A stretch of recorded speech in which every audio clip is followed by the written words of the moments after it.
Here are the worst things that have happened to Meg Griffin. Starting off, we have the episode Dial Meg for Murder. At the beginning of the episode, we see that the rodeo comes to town. Peter, of course, takes interest in that, so naturally, he starts practicing.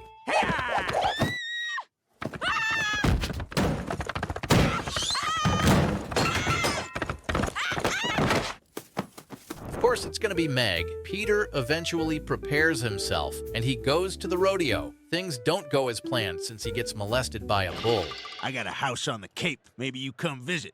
Maybe. Maybe you call a few days in advance to give me time to get the house clean. Okay. Meanwhile, Brian takes on a gig for a magazine, Teen People, after meeting with its editor. Well, we're looking for someone to write a piece on the everyday activities of the average American teenage girl. Oh, I love teenage girls. It's all ahead of them, you know? They haven't turned into bitches yet. And what better subject than our precious Meg? Brian starts following her around to document more of her teenage life. Where the hell is she going? There's nothing out in this part of town. What is that, Brian? What is an adult correctional institute? It's a prison, Stewie. God knows why she came here. Oh, right. Hi, Meg. Hi, Luke.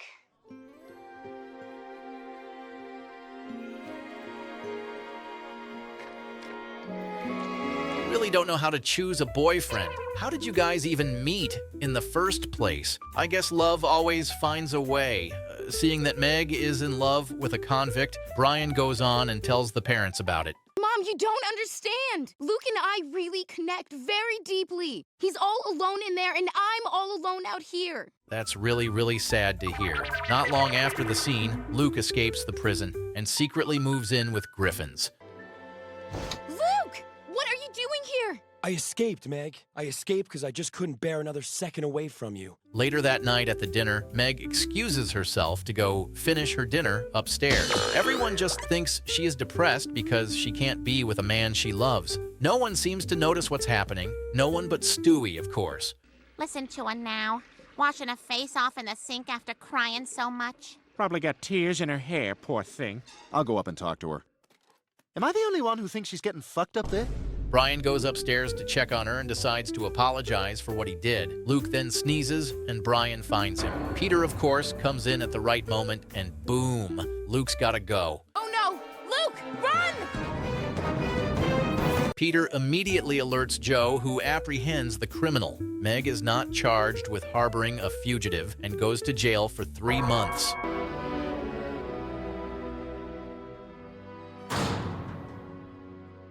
Hi. Did you also get caught trying to vote in Ohio? Good luck, Meg, you'll need it. When she gets back, the family notices she's tougher and meaner. First question. Who's the biggest, toughest guy in this house? Well, I don't like to toot my own horn, but I believe I hold the distinction of...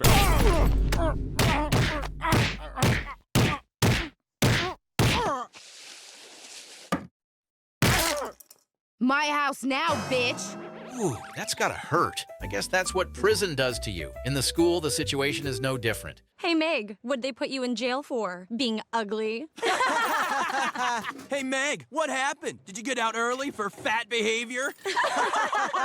How's that the first thing that comes to your mind when you see a former prisoner? Well, good luck. Hey, Meg, are you gonna take those soda cans to the Shaw Skank Redemption Center?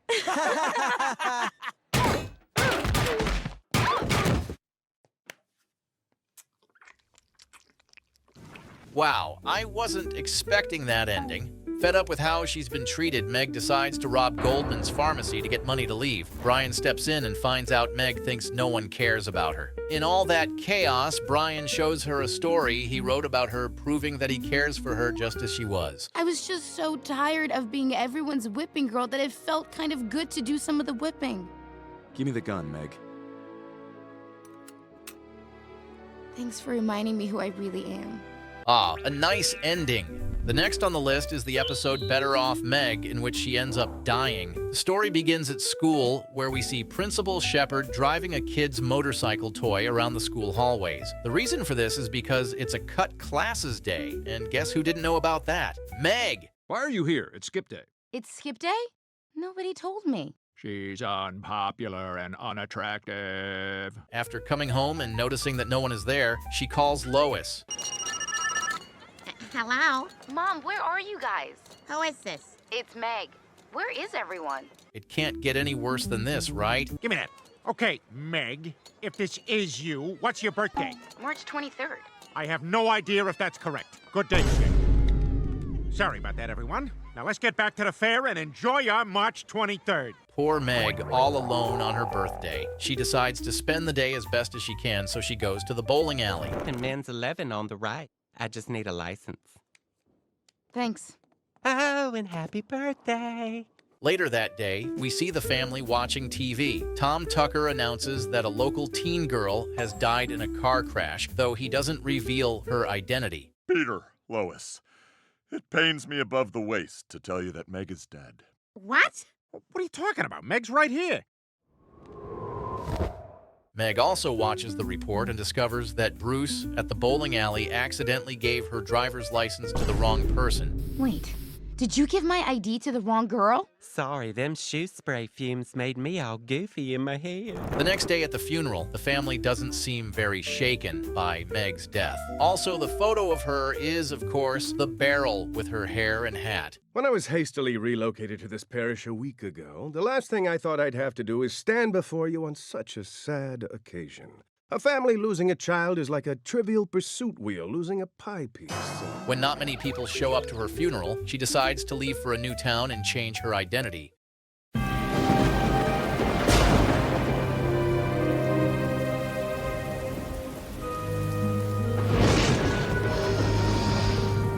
Meanwhile, Chris becomes big man on campus at school, but when Meg gets homesick, she calls him and reveals her secret. However, instead of helping her and risking his popularity, he... Let's talk about it in the van. Chris, what are you doing? Let me out! Sorry, Meg, but I can't let you come home just yet. I'm too popular now. Poor Meg. She is now locked up in some warehouse, all alone. Hello? Hello? Where is everyone? Damn it, Chris. I don't care that you're popular now. Let me out of here! She comes up with a brilliant idea. She bangs her head on the concrete floor until she creates a pool of blood, which allows her to slide out of the warehouse. This can be in the highlight video!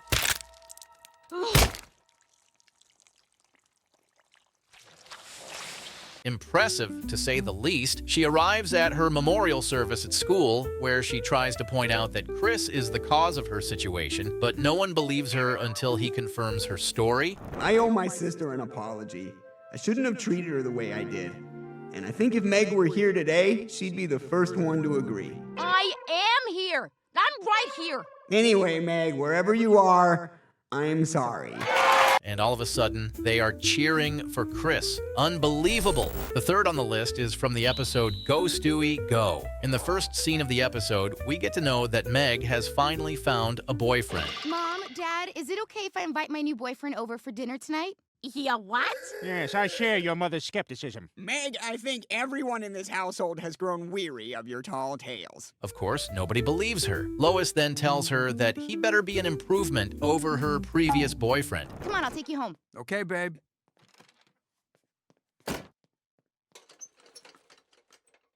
He ain't got no legs. Thanks for pointing that out, Peter. That evening, her new boyfriend arrives, and the family seems skeptical. Lois, get in here. Meg's boyfriend. But there's nothing wrong with him. Oh, come on, guys. You should be more supportive. She is your daughter, after all. Not long after, the whole town is invited to see the miracle, a normal boyfriend. Even the doctor had to confirm it. I can honestly say for the first time that I am attracted to our daughter. This must be what other fathers feel like. Yes, Peter, that's how you should always feel. Not only is her new boyfriend normal, but he's also pretty smooth with his words. Has anybody ever told you you're pretty enough to be a movie star, Mrs. Griffin? Oh, my goodness. Well, I don't know about that. Penelope Ann Miller, Nancy Travis. Now, those are movie stars. That's a good way to charm your girlfriend's mother, Anthony. But Peter is quick to respond. Anthony, trust me, she ain't what she used to be, all right? Once you get those pants off, it's like 2 sagging pressed hams and a slice of pizza. Oh, thank you, Peter. That makes me feel terrific. Nice way to talk about your wife. Good night, kids. Good night, Mom. Good night, Dad. On the lips. Yes. Now that's just weird. Lois, of course, forgets something and sees them kissing. Surprisingly, she decides to leave them alone, but not for long. Oh my God, that's kind of hot.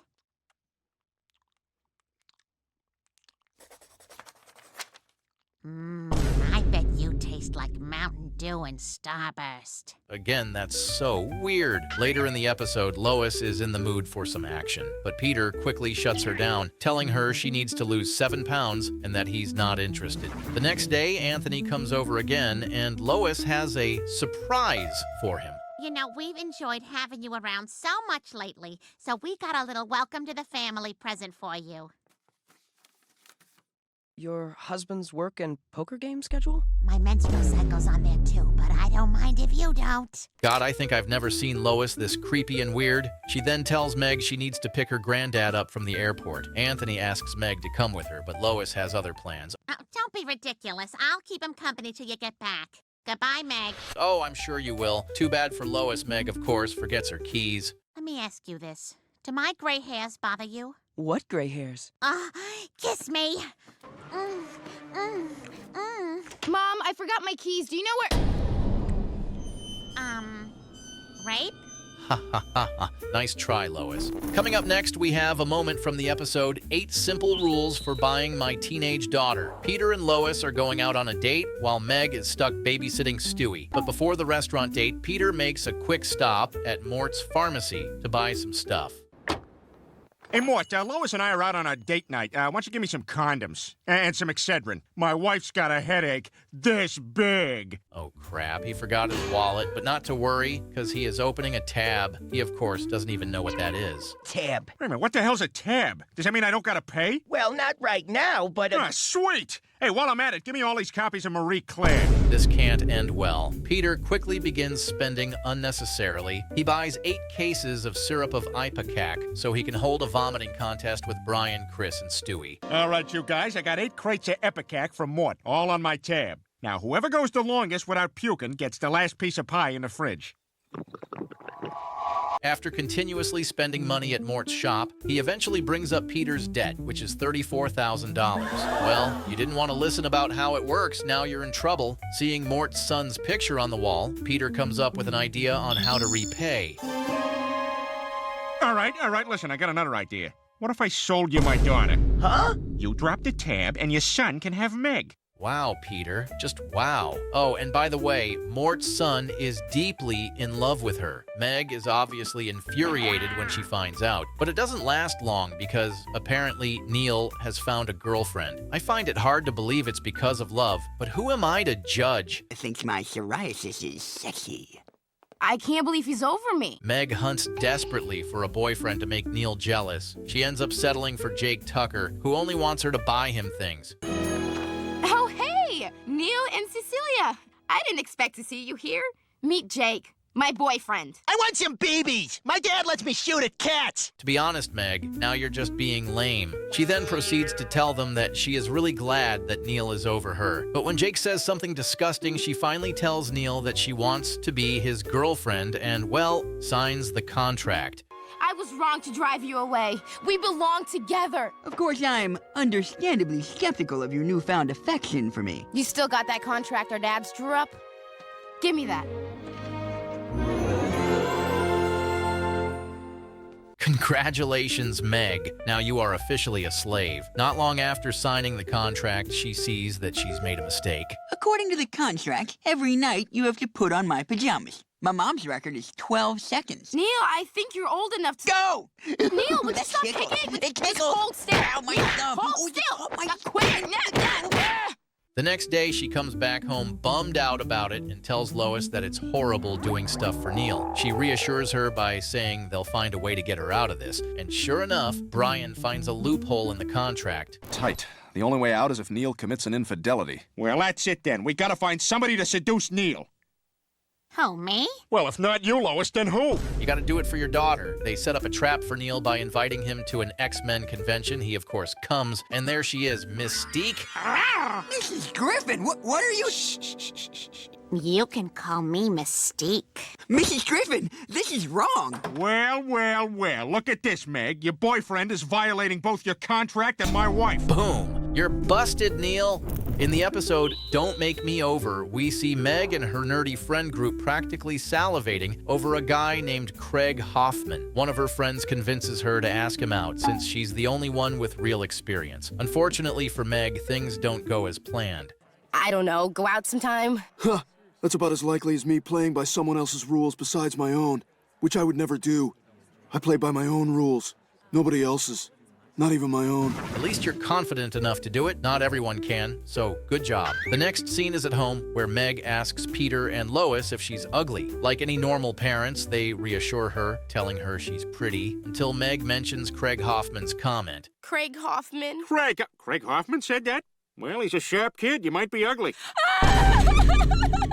Nice one, Peter. Lois follows her into the kitchen, advising her to ignore silly school kids and promising to go shopping with her the next day. At the mall, Meg tries on various outfits. Lois sure has a unique sense of fashion. Oh, what about this, Meg? A pink baby tee that says Little Slut. That seems pretty hip. I don't know if that's really me, Mom. Well, they've got one that says Star and another that says Dumpster. I'm not sure this is what Meg's looking for. Then the worker arrives. I'm sure she'll appreciate Meg's look. That's the spirit. You finding everything okay? Yes, thank you. Well, you just let me know if you need any. How do these jeans look?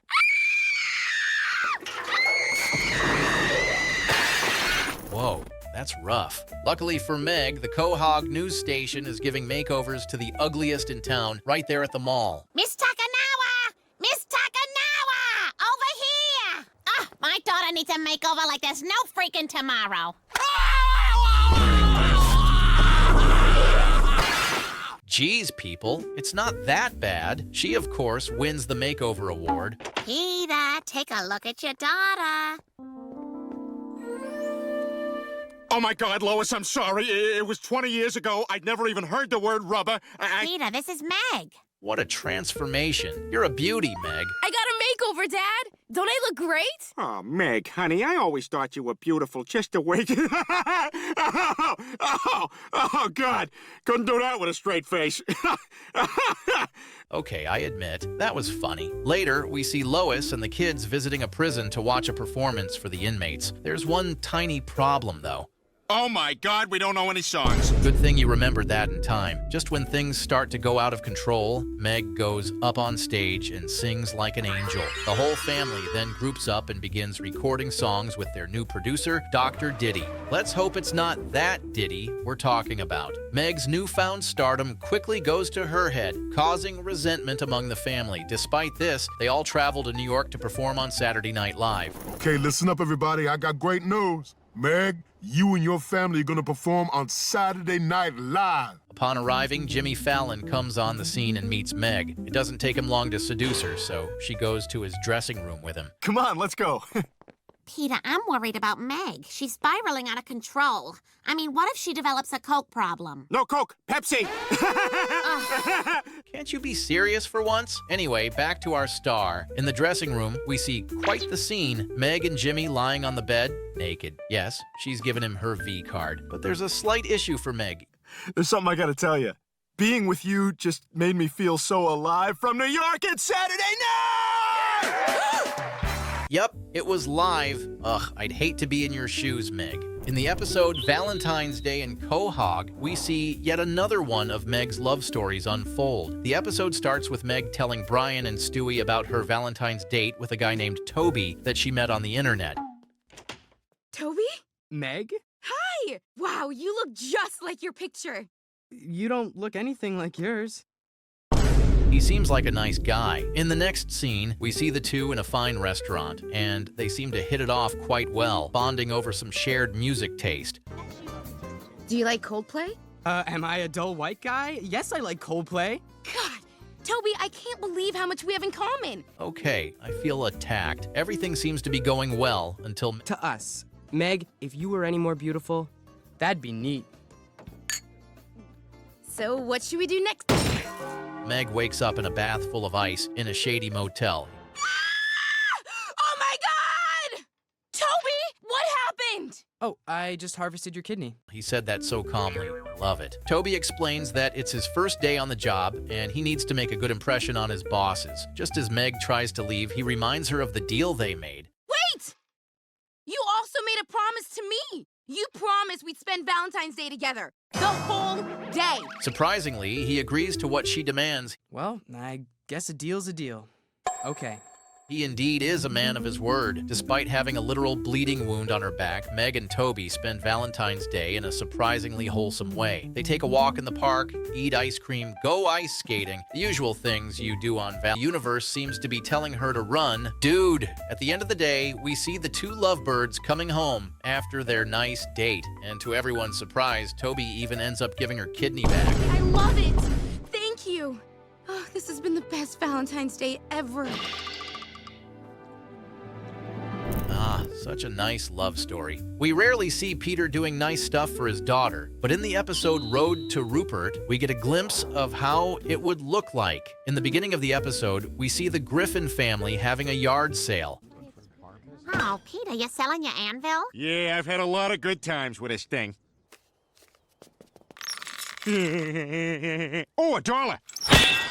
After buying his own gloves, Peter decides to do some daredevil stuff, like jumping over a bunch of cars with his own. He, of course, messes up horribly, makes a mess, and sets multiple cars on fire. Joe is then forced to take his driver's license away. Okay, well, I guess you can take my license. Of course, it's all the way up here. Peter, knock it Right off. here, Joe. Give it to Right me. here. Here Give you me go, the officer. damn license. Well, don't you want it? This is Yeah? in poor taste, Having some Peter. You're trouble there? starting to Yeah? piss me All off. you gotta do You're is take- starting to piss me off! Now that he can't drive, that also means he can't go to a bar. I'm not sure about the logic behind this one, but oh well. Bored out of his mind sitting home, he does what Peter always does. He starts annoying Lois, but luckily she came up with a solution. Peter, no, I got you your own personal driver. My own driver? Holy crap, that's awesome. Where is he? I wonder how this is gonna play out. He's clearly irritated about having to drive with Meg around. Acting like a child and constantly pissing her off, she finds a way to calm him. You want to watch SpongeBob? Yes. With apple juice.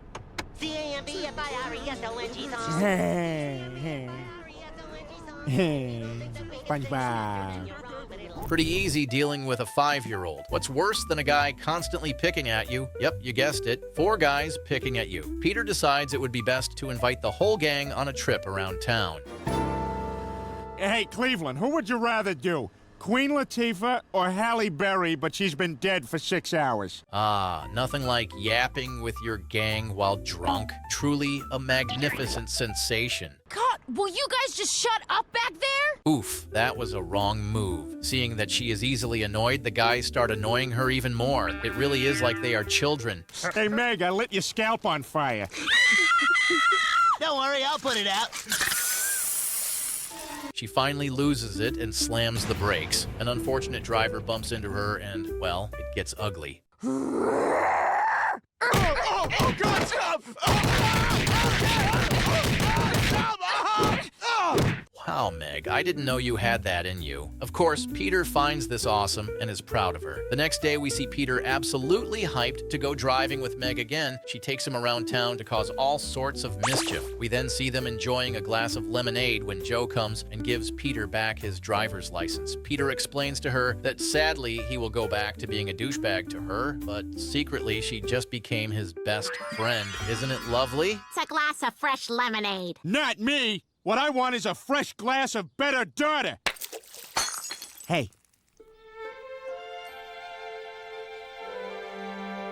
There you have it, Meg. Your father finally sees you as a friend. And last but not the least, the episode Peter's Daughter revolves around Peter being a good father to Meg. Again? The episode begins with a giant storm hitting Quahog. The house starts to flood. Lois tells Peter it's best for them to go and find a shelter. But he refuses to do so without his beer. And who's gonna save the beer? Meg, of course. Beer in the fridge. I can't leave that behind. Meg, you're a good swimmer. Go get it. What? But Dad! And for God's sake, do not be afraid to make me a sandwich while you're in there. Unfortunately for Peter and his beer, Meg's t-shirt gets caught and she starts to drown. Lois notices that Meg is taking unusually long to get back and sends Peter to look for her. Well, Lois, I am sorry for snapping at you earlier. You were right to criticize Meg. She could not even handle this simple task. She's in there right now, taking a nap underwater. Shame on you, Meg. Shame on you. Peter saves her, and they take her to the hospital. Dr. Hartman doesn't have good news. Mr. and Mrs. Griffin, I'm afraid your coma's in a daughter. I mean, your daughter's in a coma. Not really a laughing matter, but oh well, laughter can sometimes help, I guess. In this moment, Peter realizes that he never was a great father to her, and that he always took her for granted. Oh, you don't say? Hi, Dad. Seems like only in these extreme moments Peter realizes this. He then swore to behave like a normal father to her if she wakes up. And what do you know? She does. Well, hello, sleepyhead. I'm Michael. Hi, Michael. I'm Meg. Peter stayed true to his word and completely changed his behavior towards Meg. He even dealt with her bullies. Hey, Connie. Hi, Peter Griffin, Meg's father. Say, can you do me a favor? You see that fire extinguisher there? Dad, that's enough! A bit extreme in my opinion, but well, the problem is solved now. The real problem starts when the beautiful new doctor comes to pick Meg up for a date. Peter, now being overly protective of his daughter, doesn't agree to this. Dad, you remember Michael Milano from the hospital? He's my date. Oh. Say, Michael, can you do me a favor? You see that fire extinguisher there? Just don't. Trust me. Peter goes on to complain to Lois about Michael, having the most absurd ideas about him. She eventually persuades him to have a chat with the doctor and then decide. The talk started normally, a father asking about his intentions with his daughter and so on. But we all know Peter very well, and it quickly became weird. You ever sit on your arm till it falls asleep and then play with yourself and pretend like somebody else is doing it? Honestly? Yes. Not anymore, you don't, because you're going out with my daughter. After all that fuss, this is the thing that decided it? Well, like I said, we all know Peter very well, so it's not big of a surprise. That night we see the couple celebrating a 3-week anniversary in a fancy restaurant. Michael has a unique gift for her. Hey, Meg. I got you something for our 3-week anniversary. Wow, a Maroon 5 CD! Yeah. I remember how you told me you like terrible music, so I thought you might appreciate it. Aw, that's so thoughtful. The moment is quickly ruined when Michael spots Peter, dressed as a Chinese man, sitting behind them. If your father is this opposed to our relationship, I don't see how it can work out. But, Michael... I'm sorry, Meg. I promise I won't forget you. See, look, Meg, he just walked out on you. I gotta give it to you, Peter. You really did change, but you're overreacting. Well then, Peter, hold on to your seat because you might fall from this one. It's not Michael I'm upset about. Well, what is it then? I'm pregnant! And that's a big problem. But Daddy Peter knows the solution. Go and force Michael to marry Meg. You can't make him marry me! I just want to talk to him. Why do you have a shotgun? I just want to talk to him. Dad, this is ridiculous! I just want to talk to him. I just want to talk to him. I just want to talk to him. I just want to shoot him. I just want to talk to him. You can't shoot him! After Meg tells him, he immediately proposes to her, saying she loves her and wants to be there for her. How nice of him. See, Peter, there was no need for all that commotion. Fast forward to the wedding, we see Meg crying in a dressing room. Lois finds her and obviously asks her what's wrong, only for Meg to tell her that she got her period, meaning she is not pregnant. I'm sure Michael loves you nonetheless, might as well tell him. I have never been more in love with someone than I am with you right now. Oh, Michael, I love you too. And I have some wonderful news. I'm not pregnant. What? I mean, can you blame him? The fortune cookie told him to do so. That's the end of the video. Hope you all enjoyed it. And for more content, make sure to subscribe.